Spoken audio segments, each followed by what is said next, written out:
to admit, I have not been here during a major wind event. They've all taken place when I haven't been here, and wow, this is crazy. My tent obviously is doing alright. My shower tent definitely is going, but it's now alright-ish. And there, our background is kind of regular domes, and thankfully I don't think anything's broken or anything. It's just can't stand against this wind. I don't even know how fast it is. Woo!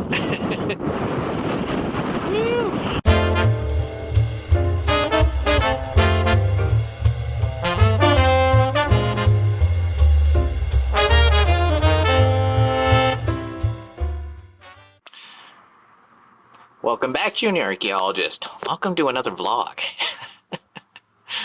It's a long story, but I have been, for the past week, on a project in north of Elko, basically, close to the Idaho border. And for my day off, or I guess 3 days off, I figured I'd come back to Reno and edit and upload a video that I had been working on before I headed out. And I had originally thought that it was going to be like an hour, which turned out to be completely wrong. Literally, I've been working on this video. Let's see, I got back Sunday night and decided I'll start Monday. So I started Monday, worked all day Monday, late into the night, all day Tuesday, and last night around midnight or so, I finished the edit and hit render on the video. And the problem was that DaVinci, which is what I used to edit, had a hard crash over the night. And so I got up at 5-ish something in the morning to check up on it and discovered that and basically restarted the computer, restarted DaVinci, and then restarted the render. And it said that it was going to take 4.5 hours, which seemed pretty reasonable because I was trying to get out of here by about noon, maybe 1 at the latest. And it took from about 5:40, 5:50-ish in the morning until I want to say like 3 or 4 in the afternoon. And then I had to maybe not 3 or 4, maybe like 1 or 2. And then I had to compress the video so I could upload it to YouTube. And that took another 2 hours. And now this video has been uploading for about 40 minutes. So yeah, I was supposed to be back at the RV park where I'm staying basically now. It's about 5:20 on a Wednesday afternoon. So right now, it's about 8:15. And I have one more errand before I get to leave town. I was supposed to be watering a friend's lawn. I keep calling it a lawn, but I'm technically watering his trees. Of course, I made this commitment before I found out I was going to be working in Elko. So, it seemed like I had all the time in the world. And I had intended on watering this once when I got back Sunday, and then once today, early in the morning, when I was still planning on leaving around 10 or 11 in the morning. And now it's 8:15. Which probably means, at the rate I'm going, that I will probably only have maybe an hour or 2 to sleep tonight. Depending on how long it takes me to put my tent back up. I mean, it shouldn't take me that long to put my tent back up. According to Chris, he only took down the center pole, but then he also piled a whole bunch of things on top of it, so I don't know what that means. And he also put a whole bunch of things inside, so not a clue what that means, so knock on wood. Hopefully at least get an hour or 2, if I'm lucky.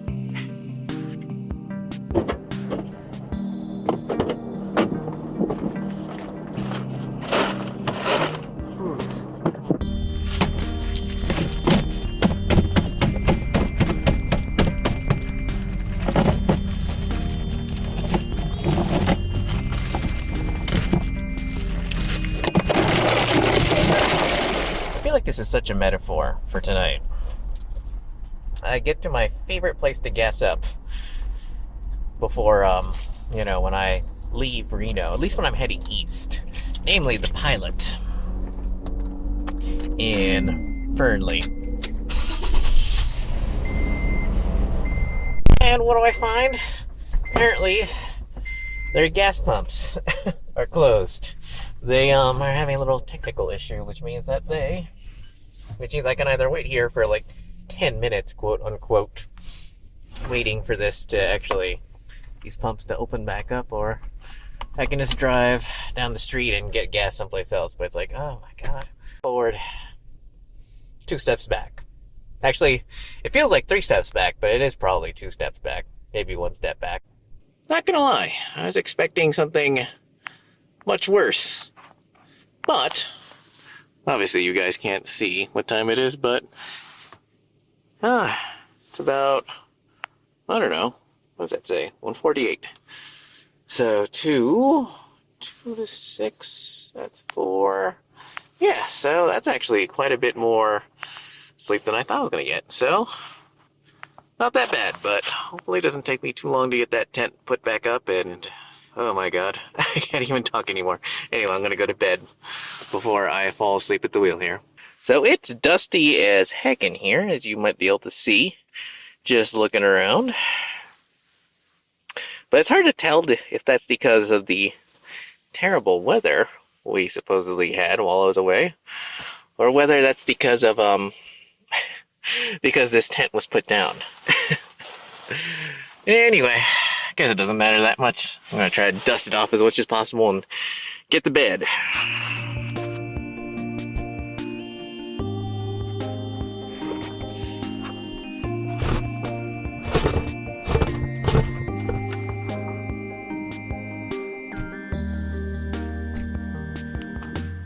So it's been a few days since I got back to camp. Thursday, Wednesday, Thursday. Well, it's been 4 days. And obviously the tent. My camp is back up and running, but I've been kind of busy running around working. I mean, that first night was just, or that first day back, was just me setting everything back up while I was rushing to make dinner, take a shower and everything.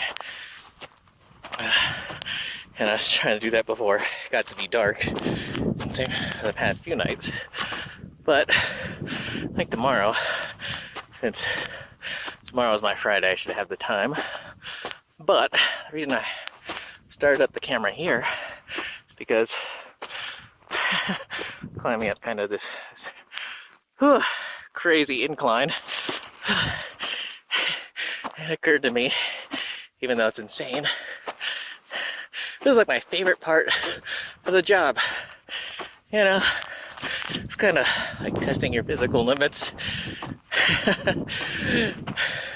Just yourself against a crazy steep slope. Trying to keep your mind active enough to look for artifacts.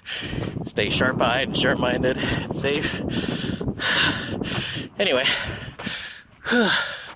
still thinking about almost 2/3 the way up this 1K straight up climb, so I'm gonna shut it off, save my breath.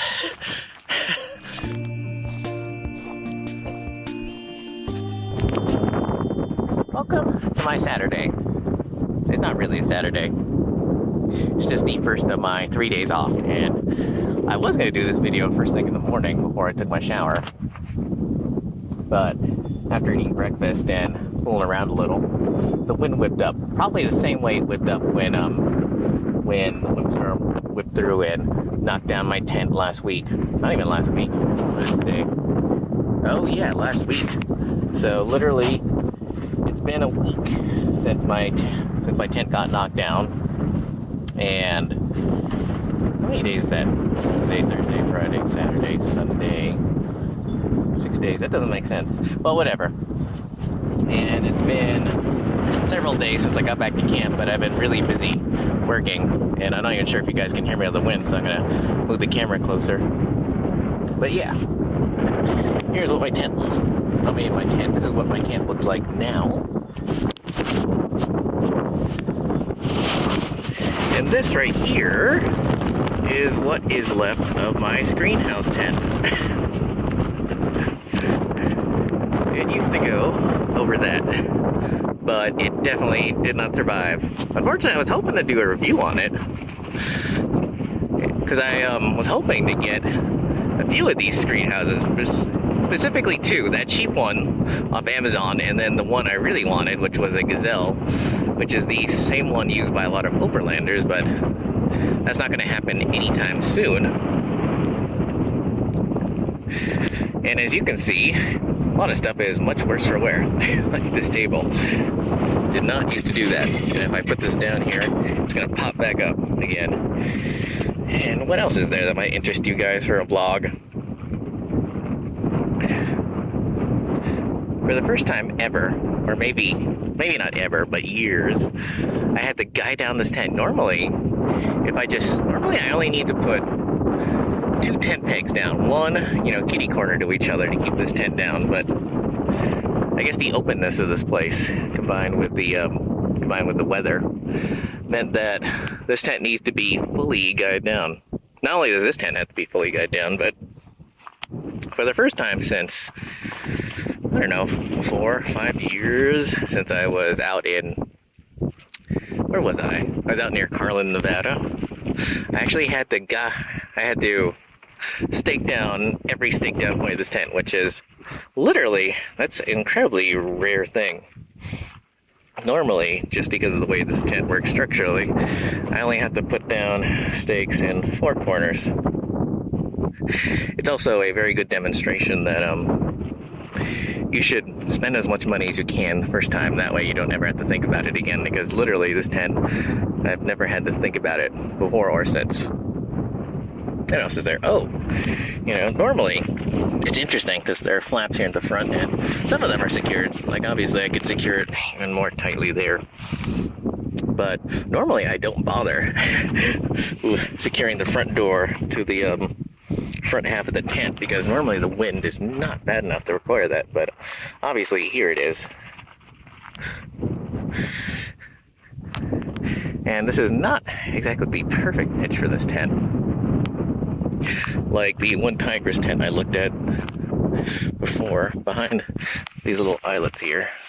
Well, unfortunately it's too guide down for me to show you, but basically there are guy out points, and that's not for structure or for structure against the wind.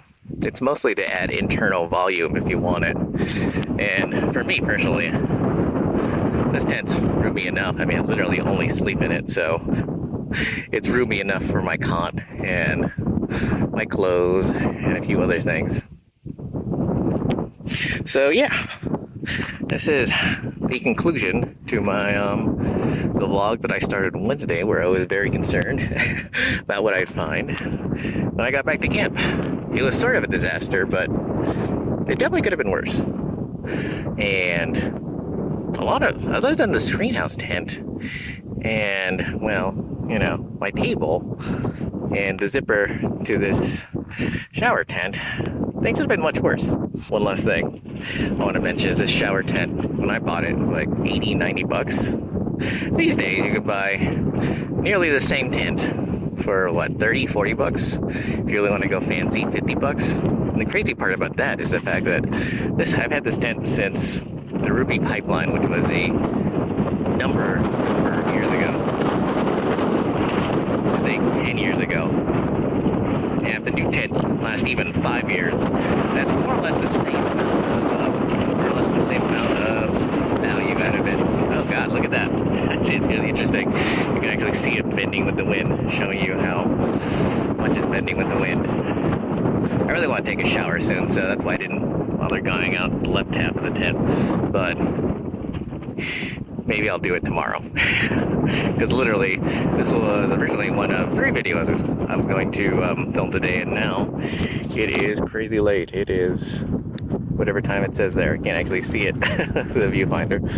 But yeah, I am crazy late for recording all my videos, so Anyway, if you found that useful or interesting in any way, especially since I'm shooting this on my phone, but unlike a lot of other people, I am also editing it on my phone. So if you found that, or looking at a very windswept campground and me worrying about whether the wind was going to knock my tent's interesting, don't forget to like, share, and subscribe. And until next time, junior archaeologists, don't forget to have a nice day.